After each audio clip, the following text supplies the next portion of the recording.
My name is Tim, by the way. I'm your moderator for today. I'm part of the field architecture team and PhD student at the University of Amsterdam.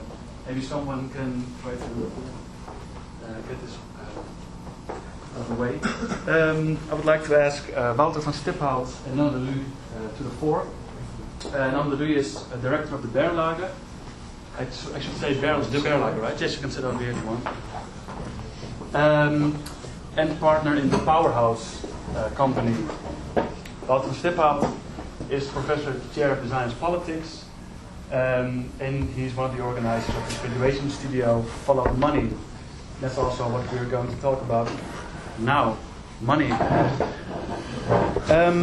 Looking at these presentations, these student presentations, and also, looking into the theme of this graduation studio, what struck you the most, Wouter? If you look at the 1970s and the here and now.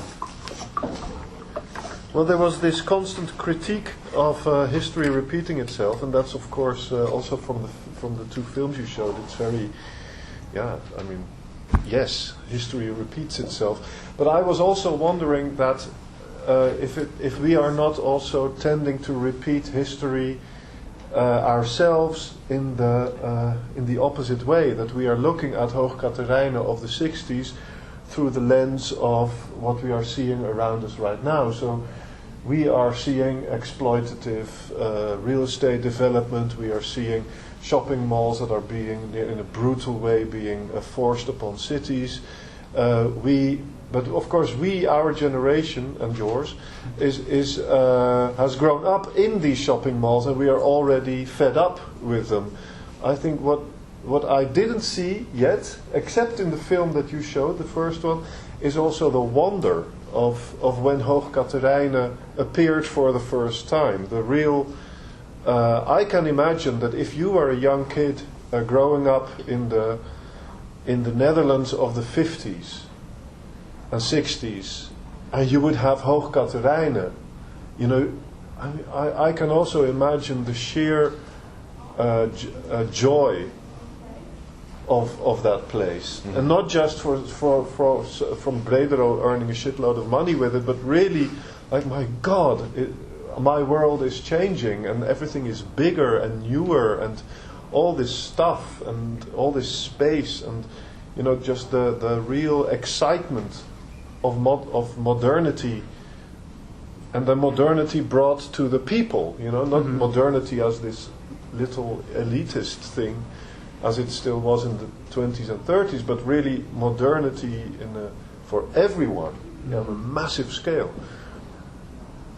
So that's what of course, it's because I agree with the very critical approach you took, but at the same time, I'm also imagining how it was then. Well, there was widespread enthusiasm indeed, and that changed in 10 years' time, as we saw in the presentations. There were these action groups that came to protest Hoog Catharijne, but that's different now. I mean, why people don't seem to care anymore about what's going on in Hoog Catharijne? They don't seem to protest, or they're just like, okay, well, let it happen, we don't care. I mean, what has changed in these 40 years' time?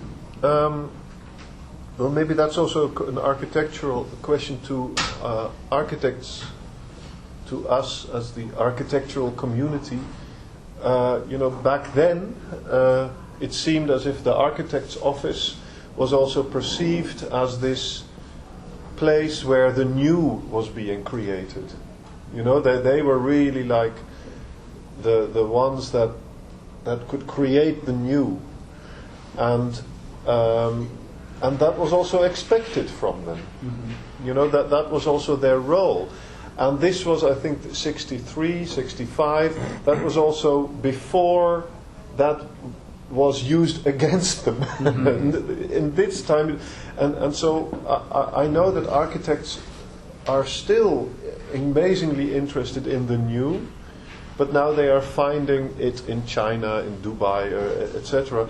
So what I'm wondering about is, if you want to make something right now, new urban environments, that really have the same kind of, that could infuse people with the same kind of excitement and the same kind of optimism as then of course it is pretty tragic that you come with something that also looks like what they did back then. Because then the effect, of course, is the opposite. It's just a kind of massive cynicism and boredom is what these plans for Hoog Catharijne inspire.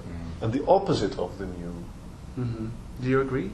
I totally agree with that. Yeah, I think especially I had exactly the same thought. Like, of course, I think what I saw as the analysis I saw were very spot on and quite accurate. So I would make a compliment for that. I think interesting research work is done there. I think that of course the big question then becomes like why is it then actually that the original plans look more heroic than the new ones? And I think there you can only say that the real tragedy of Hoog Catharijne is it has actually a constant lack of real ambition. And that's also what you see in the current redevelopment plans. That maybe it's also a very personal opinion, but I would believe that it would have to be a lot more bold. Actually, I mean, it's the only way out. It's not bold enough. It's totally boring. I mean, traveling. So do we need more shiny? I think so. I mean, traveling a lot in Asia, I think that there's already so many shopping areas I can name in Asia that are way more exciting, even though they're also stupid, let's say, or dumb. But at least they are exciting in the sense that they create a kind of interesting sense of place or a spectacular environment. You know, I mean, a place doesn't have to be fully, let's say, fully intelligently designed to still be kind of exciting or fascinating. But this is just so incredibly boring and stupid that it also looks ambitionless. You know, and I think. Honestly, I also think that a lot of the developers are suffering with that same problem in this area. Well, there are only a couple of developers left after the crisis, I think. Yeah. At least in the Netherlands. That's why everyone's going abroad. Yeah. But can I ask you? Sure. Yeah. Do you think that it is still possible to achieve excitement or achieve real innovation within the medium of making a large building with a commercial program on this site? Of course. So you think that excitement could be, because I was thinking that maybe the problem is deeper, that making buildings of this type, and I take that as very broad type, can never have the same excitement as the first introduction of those buildings back then. Well, it would have to take into consideration a lot more factors, you know. So maybe I was thinking that maybe the only real new excitement could be, for example, the total demolition of Hoog Catharijne, and that people would find an empty field, and that could have the same type of broad. Or maybe refurbish the old Hoog Catharijne and try to be proud of its history in a way. Nearly as a theme park for the 60s. But I would like to move to another, I would like to move to another topic, because this workshop was also about financing models. Yes. And the second group mainly talked about who are the partners involved and which are the partners who make money and earn money from this. And of course, Hoog Catharijne was also very inventive. At least its financing was funded by a private developer, funded by the first real estate bank in the Netherlands. Do you have any clue why real estate in the 1960s became such an interesting investment option? Because back then we saw a lot of private developers and investors starting to get an interest for real estate development. Can you maybe elaborate on that? I have the feeling that also there we can see the superficial, or not just superficial. We can see a lot of similarities. I thought it was really impressive. Very well done. The diagram in which you showed Brederode and then Corio, and that it. My God, if you realize how Corio and BAM etc. are intermingled, then you see, my God, it's the same story. And that's really impressive. But I do see one difference. Well, I hypothesize that this is a difference. I have the feeling that the reason that developers could make an enormous amount of money in the 50s and 60s was because this introduction of the mass market and the introduction of massive department stores and traffic and etc. really was, in a real economical sense, a new source of new money. Mm-hmm. You know, this really was when Dutch families were spending much more and they were buying cars, etc. So this was real money that was being exchanged in those shops, and that then streamed into the pockets of Brederode. I have the feeling that these new developments are not about real money. That the new developments are not about the money that is exchanging hands in the shops, but money that is exchanging hands in a kind of stratosphere of investments and stock options and swaps and etc. So that I have the feeling that it's the same thing, but the current one is a kind of a zombie version of the first one. If you know what I mean, that it's the first one was about real economy, and the second one is about the financial industry. And maybe also there was demand for more retailing, and there was demand for more office blocks in the 1960s, but that seemed to have changed over the last 10 years. I mean, as we all know, there's a crisis, but there's still a lot of construction going on in the Netherlands as well. Hoog Catharijne will be twice as big as it used to be. There will be more shopping facilities, more office blocks. Why do we keep building in these times of crisis? Because I can understand that in the 1960s there was need for more office space, there was need for more shopping facilities. So, I mean, why do we keep building in the Netherlands? I think I mean, working also on a office building. As an architect, I'm working on an office building opposite the Aarbergpleingebouw. So it's interesting because I've been thinking a lot myself about it, like why I'm actually designing something here, and does it make sense to add more offices here on this particular spot? Would you say there's a guilty conscience? No, not guilty conscience, because you know, first of all, there's a client, so that's always interesting when there's a client who wants something. And the second question is, why does he want something there, and what quality does it add? But I think the interesting part is that when you think about locations, it's very much a story of locations in the Netherlands at the moment, because this very small area around the Hoog Catharijne is a very hot area, and everybody wants to build something there. It's the same on the south axis in Amsterdam. And there's a couple of more of these locations in Holland where the prices are still relatively high, and where there's still a very low amount of empty square meters, which at the same time means that maybe 500 meters down the road it can be a totally different condition. And I think that's actually quite interesting, that we've also gone from let's say more egalitarian idea in the Netherlands of saying, well, Utrecht is a location. We are going to a way more biased differentiation of locations. And I think that's also where the real mistakes of the years before really start to play out. I think all these kind of roadside locations around Utrecht, so-called zichtlocaties, these kind of side locations, I think they are really the crappy ones. I think the ones really close to the station you can... But if you were asked to design such a dime a dozen office park 10 years ago, would you have said yes? As an architect? Depends, actually. I think that because we're also designing an office park in Friesland, and is there a need for office parks in Friesland? Yeah, well, we're designing it next to an empty one, and that's also the same thing. Because the first thing I said, like, no way I'm going to do that. But the funny thing is that the guy who wants to make the office park wants to make a totally ecological office park out of it. And he says, like, this will be the only one surviving, and the other one will be torn down, because the other one is just a dime a dozen, and this one will be of the highest grade of ecology. Okay, but because you've been criticizing the Rotterdam, and Koolhaas Yeah. shopping cube in Rotterdam. What is your take on Well, this? the funny thing is, I was just, this question of, do you think there is a need for new office spaces?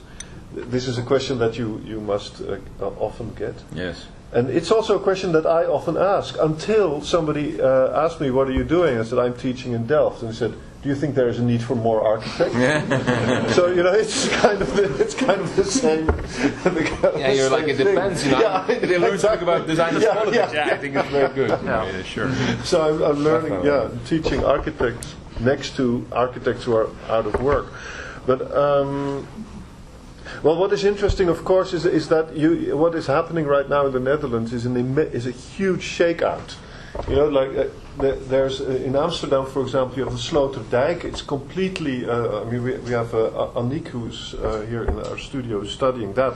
It's completely empty, and it's a huge failure. And while the Zuidas, the prices are going up, so you can see that everybody is rushing toward all the last money that is still there is rushing towards 2 or 3 locations in the Netherlands. And what the noises that we hear from the market are that Utrecht and Amsterdam are those locations, and Rotterdam is not. No. So redeveloping Hoog Catharijne might be a good idea because there's need for. Economically, it might, of course, within that game board And of real estate I development. would even say, like, if you look at the way the real estate developers are now, let's say, looking for, let's say, the increase of momentum around certain locations, because of course it's like a game, because of course on one hand there is a pressure on the market, but at the same time, I'd say. yeah, the pressure is also generated in a way, by like, let's say, walking around a spot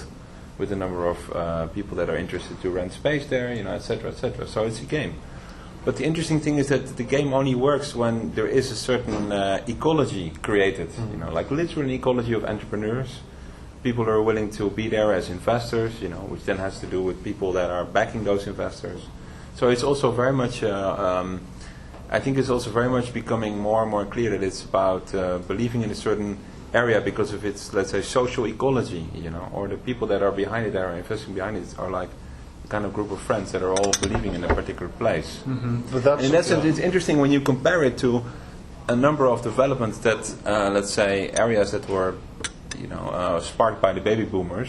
I mean, I was in Sausalito, for instance, last summer. I mean, this is an area that was a total shithole at some point, But because so many hippies started to live there and started to change the atmosphere, then it became a lot more valuable, and they really created value out of it, And then it really grew into a place that everybody really wanted to invest in.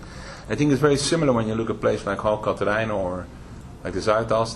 They do a similar thing. They create a place, but they also create a certain social desirability why people would want to put their money there. It's not only location, but it also has a lot to do with... And does this also hold true for Rotterdam?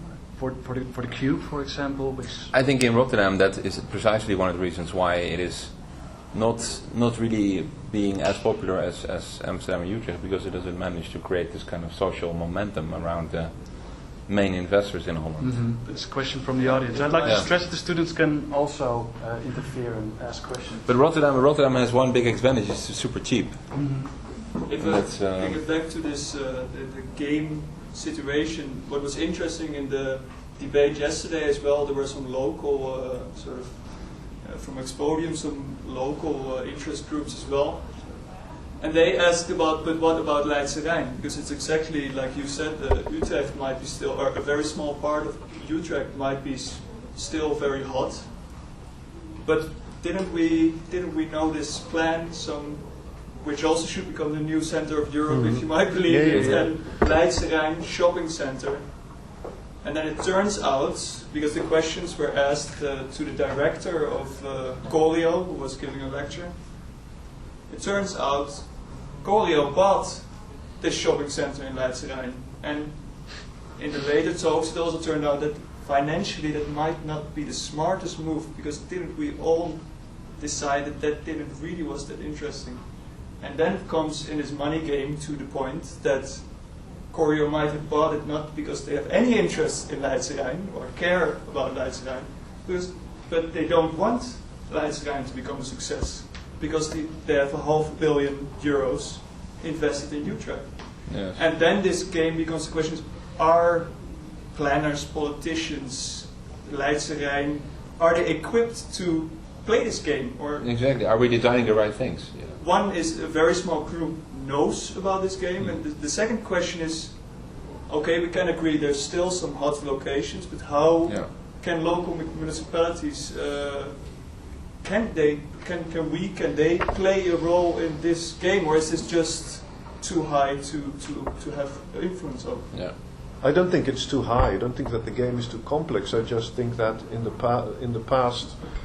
recent past, municipalities, as a lot of you also pointed out, that they play such all those different roles. You know, that they are involved as a developer. They are involved as a planner. They are involved as the political force. They are involved as the inspectors, who have to inspect if the plan is, etc. So they are like there with not a Janus space, but like a quintuple schizophrenic role. So, and the problem is they are not just unable now to oversee the city as a whole. You know, they have no idea anymore how to see the city in its coherence. Like we have Leidse Rijn, and you have Hoog Catharijne, you have the historical city centre and the Uithof, etc. So, and what is the kind of? I mean, you would say that it is the city planner's office who would have a kind of overview of that and would have a story and how all those things fit together. But they don't, because they are so deeply invested in these different projects that they themselves have become part of the game. And that's a bad thing, isn't it? Yes, because I think right now that is you could say in principle that's a bad thing, because it makes it very difficult for them to have a real kind of democratic exchange with their constituents.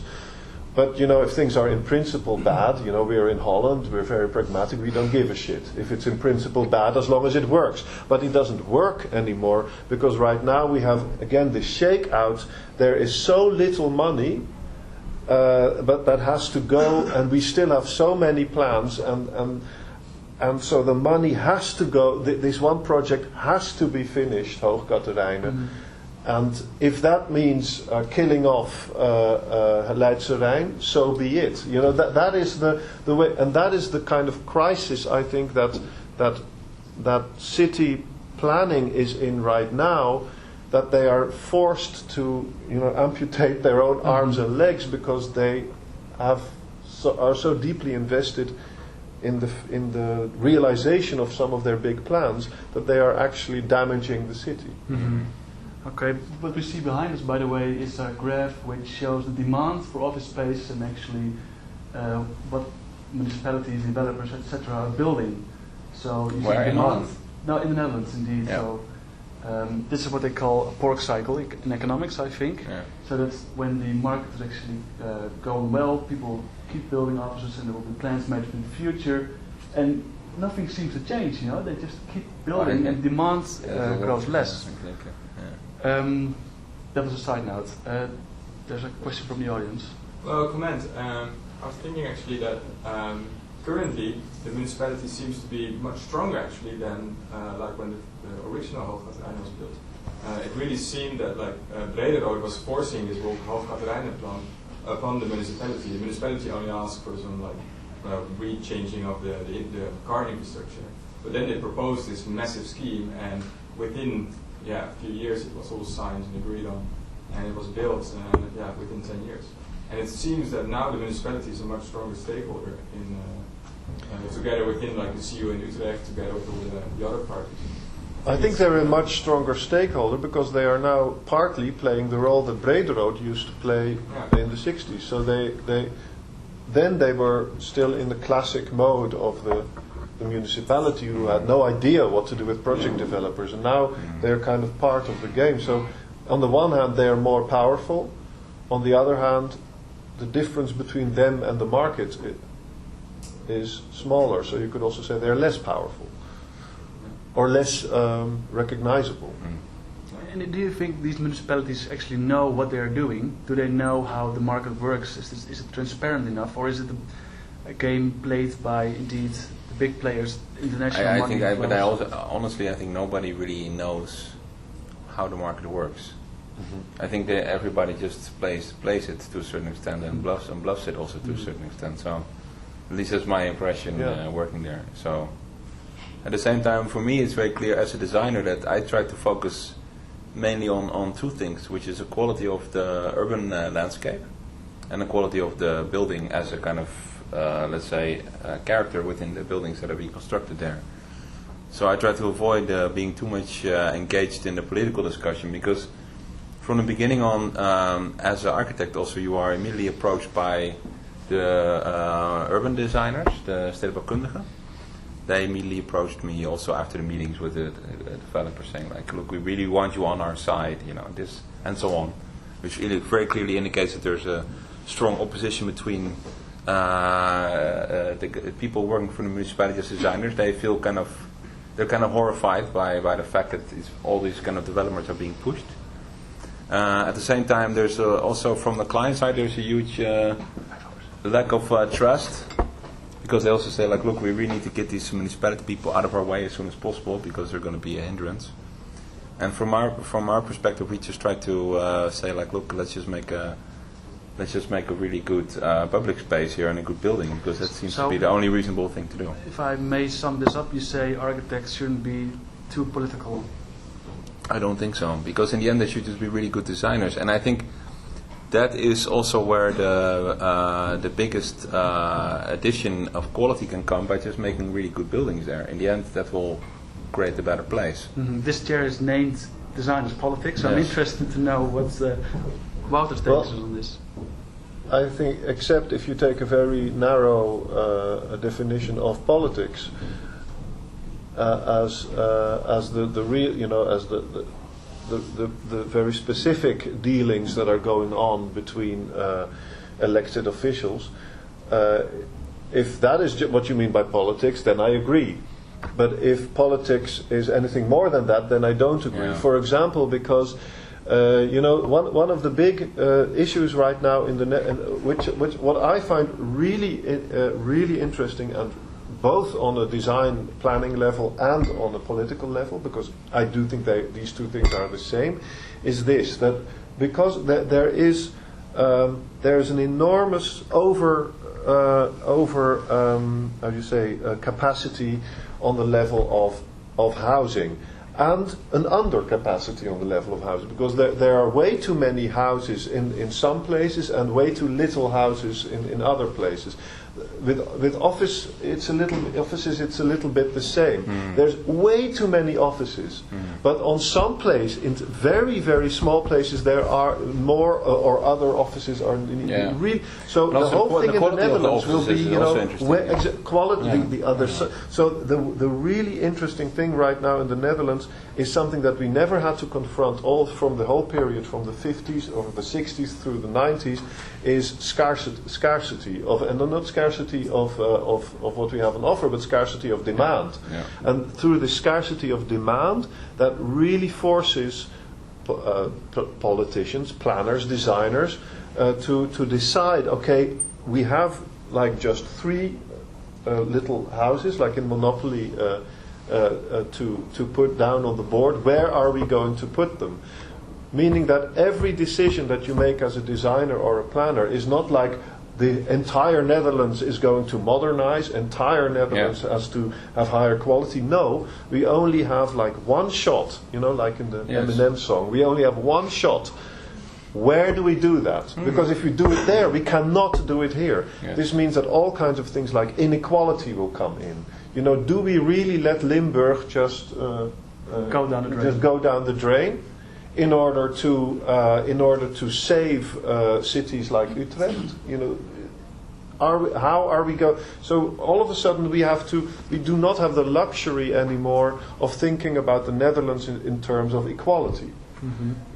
We have to start making choices, and designers are always the ones who say this is better than that, or that is better than this, etc. So I think the profession of designer and planner will become completely political. Do the students agree? Because Yes, you do? Yes. Okay, please elaborate. No, I think, Nana is saying that you, as a designer, you should make a very good design, but in order to make it possible, you also need an amount of money, you need a good story, and I think in order to elaborate that to the client, you also need to have a kind of knowledge of the politics, and you have to have a kind of vision. I mean, it's necessary if you only have to just to design, you are just drawing the things that the client wants, and you don't have any opinion. So there is always politics involved. But you also have to earn a living, you know. If you were asked to design some building you don't like, or maybe someone you don't like will ask you to design this building, will you still say yes or no? It makes it difficult, doesn't it?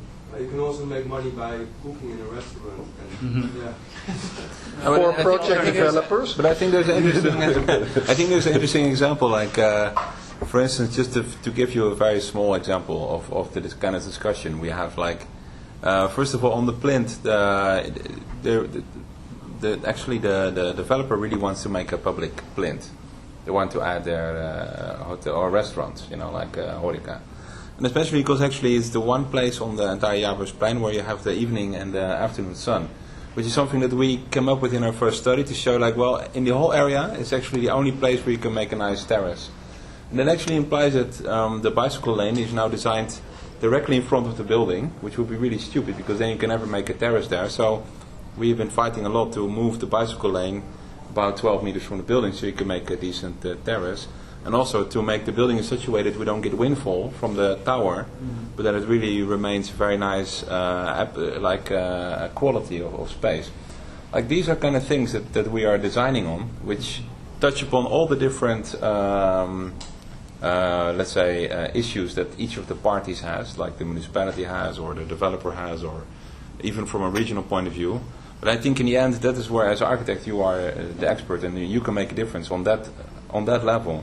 And on the meta level, of course, you can have an opinion and you can also have a position.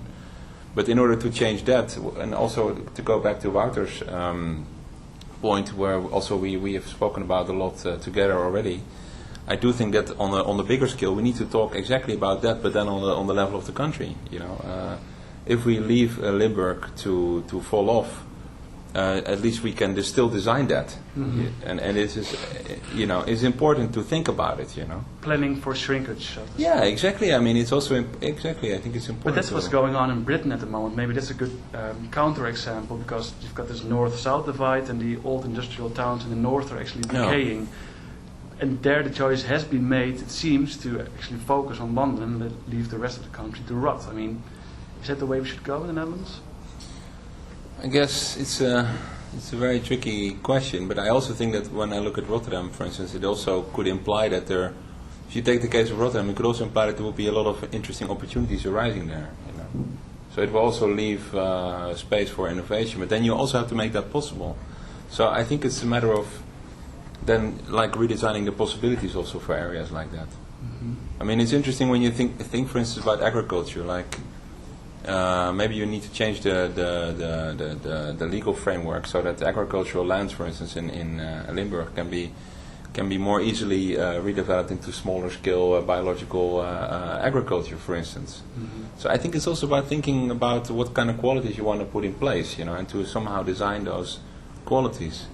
And I think especially for the young generation, basically your generation, you really need to think about those qualities, you know. I think there's no way we can like allow ourselves to accept kind of random shopping quality or random agriculture quality or random street qualities. You know. Do you also think it's important, maybe that's a question to the audience as well, you can also ask other questions, but do you think it's important for architects or for students at least to know how a project's being financed, where the money comes from indeed? Have you learned something about looking into Hoog Catharijne, where the money comes from indeed? At least you know how to use it maybe to your benefit. And I think as an architect, if you are able to develop some kind of a vision that you want to apply, then knowing where the money comes from that might make that possible is very helpful. That's also a reason why politics might be interesting for architects if you want to, which is maybe also the dark side of architecture, implying your vision on other people and finding money for that. Yeah. That's also interesting. but that's what one of the speakers said yesterday. Every architect should become a local city council member. In that way, you can actually influence politics as well. In the 60s, this was very common. A lot of the big architects, like in Rotterdam, for example, either they themselves or their brother was an alderman in the city council, and then so. You know, it was very easy to make a phone call. You can always learn from history. But is that also, would you know, if you talk about the 60s, this real involvement in politics in the sense of being a politician or having a friendly basis with mayors and stuff so you can build a lot, hasn't that also shifted to that maybe now it's also more important to actually be a good friend with the right developer? Because is there a power shift there that also makes it more...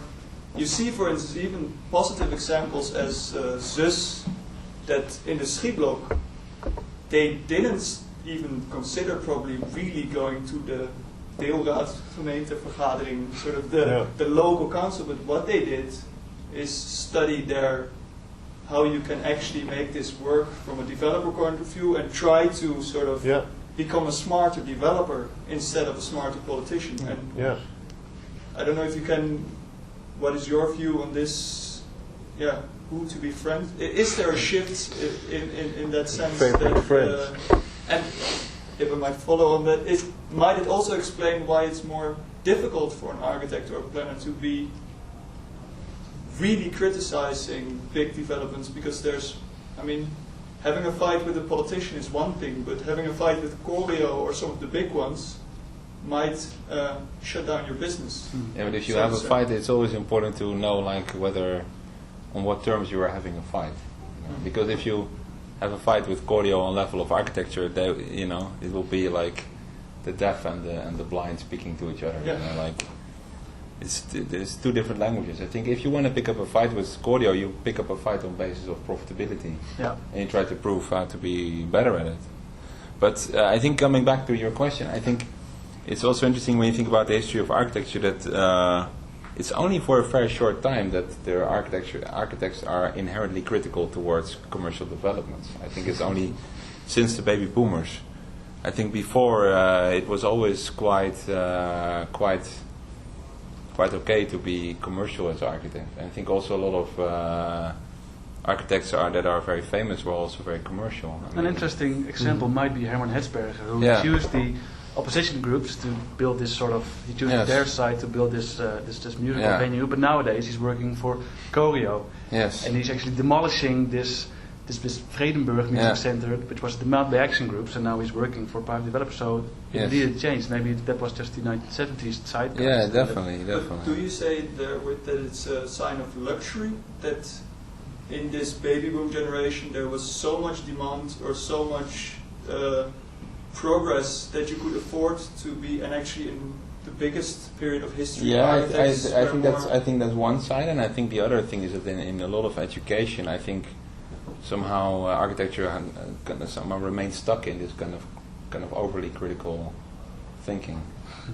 But I also think that in the Netherlands, my Michelle Provoost, my office partner, she just republished her book on Maaskant, and he was the biggest architect in the Netherlands, also literally because he was 6 feet high. But of the 50s and 60s, and he and that generation, he was with no compromise. He was uncompromisingly commercial, but for him there was never that word didn't even exist. Exactly, But for all like commercial version. And the interesting thing then is that it was the architects who often, because project development, as you all showed, was very hardly existed in the Netherlands in the 50s and 60s. So it was architects like Maaskant who actually took what then became developers. They took them on trips to America, and they showed them the Victor Gruen shopping malls, and they showed them these enormous wholesale centers, and then they said, this is what we could do too. So there it was the architects who actually educated the municipalities and educated the developers, So and that is kind of impressive if you think about it. That